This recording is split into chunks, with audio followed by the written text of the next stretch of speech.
All right, let's talk about supply and demand. So basically, supply and demand is how the market moves. When demand is taking control of the market, price is trading higher. And when supply is taking control of the market, price is trading lower. And this is basically how our entire economy works, really. We could use the housing market as an example. When there's a lot of demand for buyers in the housing market, but there's not enough supply, that's typically when housing prices rise. And vice versa. If there's a ton of supply in the market, but nobody's really buying, then supply takes control, and that's when prices usually take a dive, right? So it's a very basic concept. It's really present in our everyday lives, even as simple as something as going to the grocery store. Supply and demand is in everything that we pay for. It's how the world works, basically. So let's take a look at how it affects us with our trading and how we can use it to our advantage in congruence with everything else we're learning within this video course, especially market structure and things like that. So let's dive into it. I have a few notes here that I'd like to go over before we start talking about the actual price chart in front of me. So again, supply and demand zones are the consolidation phase before the impulsive phase in price. So most of you may already know this, but let's go over it anyway. So the consolidation phase is when price is moving sideways, not really making much progress, not really going up or down. A lot of small bodied candles, very indecisional in their nature, small wicks to the upside and downside, just no directional bias overall. And the impulsive phase is when price explodes in one direction. In this case, on GBP USD on the 15-minute time frame, we've exploded to the upside. Okay, so knowing that supply and demand zones are the consolidation phase before the impulsive phase in price, let's map out one right here with current price. So looking at this bullish leg here, price made an impulsive phase, came down, made a little low, broke the recent high here, created a new high, came back down again, and then impulsively took off once again. So within that price action there, we have a significant demand zone that I'm going to highlight for you guys. I'm just going to use the rectangle tool. I'm going to explain exactly how I'm doing this in 1 second. So I'm going to label it D for demand and just extend it to the right a bit, just so we've got some room. So after price impulsively broke through this recent high, right? We have a high, we have a low, price impulsively made a break of structure, as we learned in the previous video about market structure. So we broke that structure and made a new high, and then a new low. And then price impulsively took off again, okay? So let's look at the next point that I've written down here. The zone can only be identified after the impulsive phase takes place. So this is our most recent impulsive phase, those 3 bullish candles right there. And what that left behind is this clearly identifiable demand zone. So that's why I've highlighted it from wick to wick with this rectangle tool. So basically it's from where the consolidation started, that very top wick of the bearish candle, and then I've dragged my tool down all the way to the bottom wick of the next bearish candle, because that's the full range in which price was consolidating within, okay? So that is our demand zone. Now, these zones can sometimes be used for entries, but me personally, with my specific strategy, these zones are best utilized as profit-taking areas for existing trades. We're of course going to learn about my entry techniques in further videos, because we do have a much more precise way to enter trades than this, but this is a very fundamental lesson and it's important that we go over it. So we've now identified the demand zone, and typically when this happens, price retraces back to it at some point, okay? So let's play price forward a bit and see if that happens here. So we're still consolidating up here, creating a new demand zone actually. And there we go. So price trades back into it. So if you really wanted to have just nice safe entries without too much precision, you could use supply and demand zones for entries. You could, for example, set a limit order right at the top of the demand zone. Place your stop loss just below the demand zone. In this case, that would be 15 pips. And as far as targets go, as I mentioned in the last part here, these zones are best utilized as profit-taking areas for trades. So you can use, instead of a demand zone, you can look to your left and find a supply zone, and you can set your profit target there, and your trade will automatically close out once you reach that area, right? So let's look to the left and see if we can find a supply zone, a significant supply zone that has been unmitigated. And by unmitigated, I mean price has not traded back into it just yet, right? So when price was back here still, this demand zone was unmitigated. Now, as soon as price traded into it, that is confirmed as a mitigated zone. That means it's no longer of interest. It's no longer a point of interest. Price has already mitigated it. So we can now move forward, and equilibrium has been restored in the market between buyers and sellers, right? So again, let's look to the left and find an unmitigated supply zone.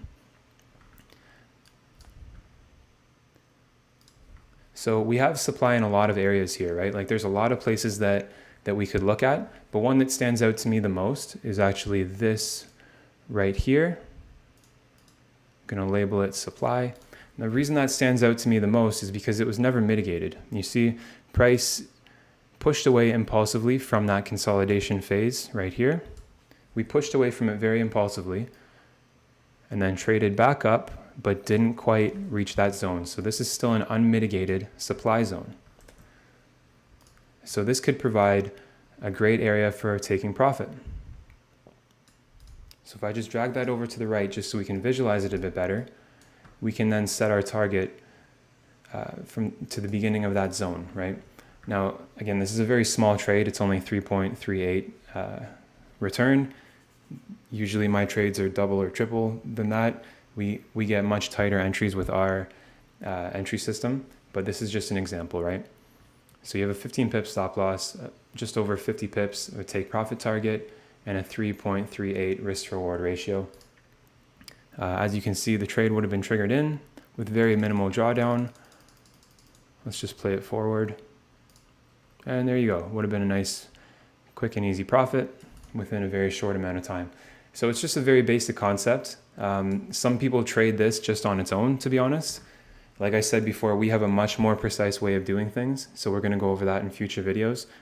This video is going to be quite short. So there's really not too much to cover because our entry system is going to go over much more in-depth ways to enter trades. And yeah, so let's go over one more example in a bearish market, and then we'll move on to the next video. All right, so let's take a look at a bearish example now. So we're still on GBP USD on the 15-minute time frame. And in most recent price action, what we can clearly see is this very impulsive, high momentum movement to the downside.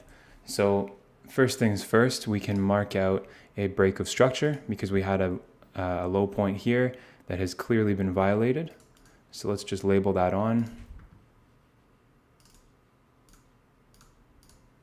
So now that we've located a proper break of structure, we're looking for a retracement in order to look for a trade entry, right? So what occurred directly before this high momentum move? Well, there was a very tight range of consolidation just above it, right? This was the last point of supply before price gained enough bearish momentum to head to the downside and break market structure, prompting us to look for a pullback and bearish continuation. So if we use our handy rectangle tool, use the supply template, we can mark out this consolidation range as our supply zone. Okay, so I'm going to start from the very top wick of that bullish candle because that's where price first started consolidating. It started moving downwards, upwards, downwards, upwards, downwards in a very tight range. And I'm going to drag it to the bottom of that bullish wick right there because that's the lowest point within the consolidation range. So it's very simple. You literally just cover the top and the bottom of the consolidation range. That is your supply and demand zone, right? In this case, supply. So I'm going to drag it to the right just so it's very visual. And like I said, we had an impulsive movement. Now we're going to anticipate a pullback into our supply zone and we'll see what happens from there. So let's play price forward. Okay, so we've tapped into our supply zone. Now, again, this isn't my entry style, but let's just put a risk entry here, which is basically when you set a limit order and place your stop loss just above. So as soon as price enters that zone, you're triggered into the trade. So 20 pips stop loss, much larger than I would prefer, but this is just an example of how you can utilize this knowledge if these supply and demand entries is what you'd prefer. So we can target the most recent lows for 3.5% or 3.5 risk to reward ratio, because down here, oh, that didn't work. Down here, we also have a very tight consolidation range, so we do have a demand level within that. So if we break out the rectangle tool again, change the template to demand, we can map out our demand zone.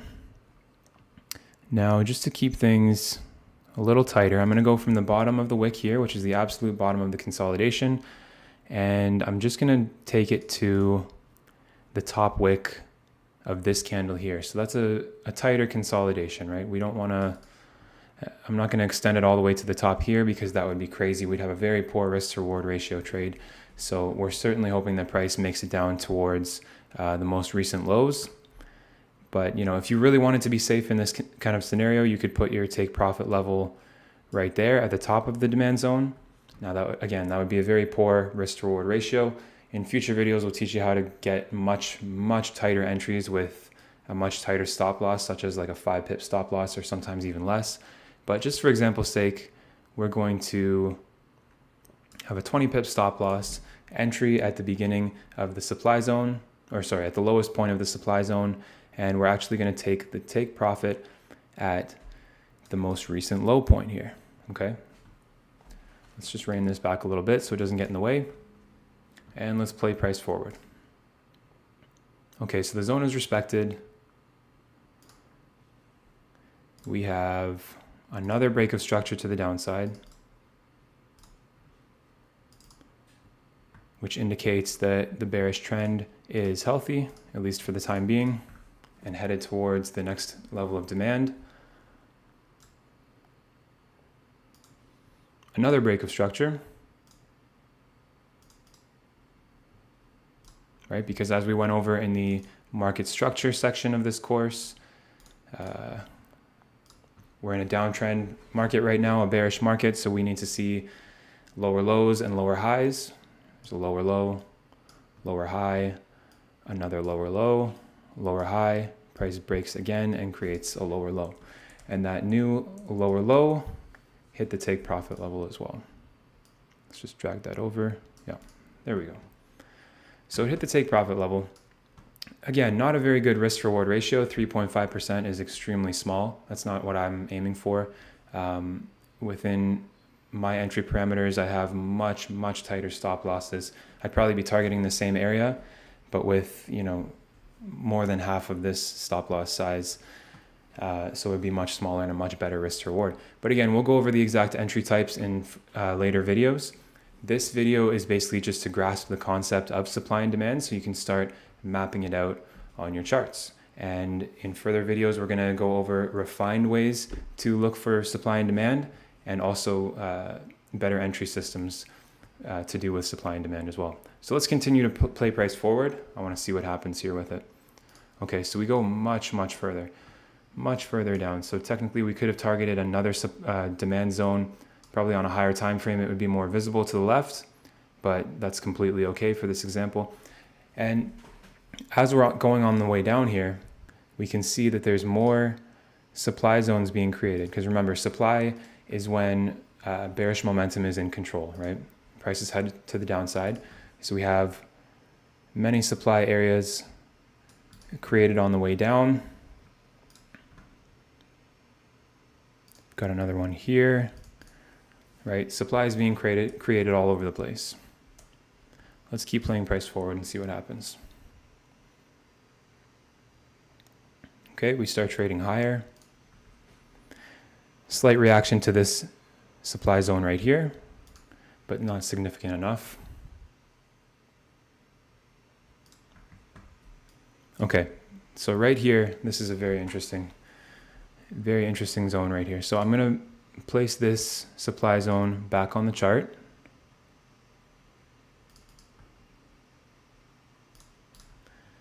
And this is another great example of supply zone mitigation, because price was just moving along and then it tapped into that supply zone and started to drop off from there. So again, if we go through this exercise one more time, even if we just use a limit order at the beginning of the supply zone, stop loss just above, even if we wanted to just target the recent lows for another 3.25% to add to the 3.5% over here, we could easily do that. And is it respected? Let's see. Yes, it sure is. All right, so there's a few good examples of how to utilize these supply and demand zones.